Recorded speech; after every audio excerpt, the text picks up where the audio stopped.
Basi magduda na pa mo. Oh, tanaw lang mo. Agoy! Basi maging una, dili siya makaon pero makaon siya. Yo, what's up guys? Matuta kang Uncle Lokins. Unsay gitrabaho niya. Natay mga followers. So, shout out! Kaway John! Yun. So, may gibuhat ni mo, Yakol? Gulay pa ni ko, ganing sanina gulay, kaning Basta may tawagan na.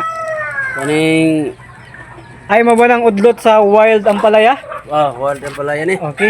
Para pa ko sa high blood, bapa ubos sa high blood. Kung gusto mo, di adiri dagan diri oh. So, ang pangutana karon ko is unsa may mga benepisyo na sa tong kalawasan. Mga arthritis o high blood, makuha ang high blood ani.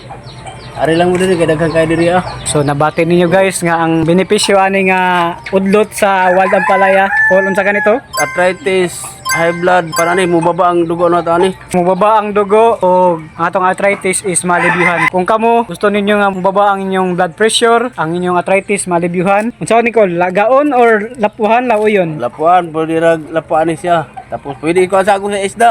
Ay, pwede daw isagaw sa isda guys. Isda, pwede ni. Hmm.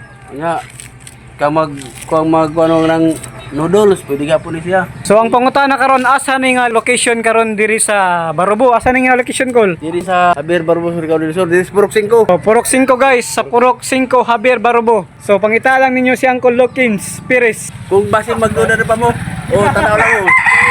Agoy, sa katapusan pa namin let call basig na kay gusto shout out. Shout out mga brad, ari lang mo rin brad, elami kayong gulay diri, oh. Oh, tanyo guys, oh, ebidensya oh. Iyagid na guys sampulan. Sample ni, basi maging una, dili siya makaon pero makaon siya, pwede ni kanon ni ka. Yun. So makaon gyud ay guys. Siya ang buhing testimonyo si Uncle Lokins. So kana lang, daghang salamat og mayong adlaw. This is Mr. Bird, ang inyong hubos nga alagad. Bye-bye.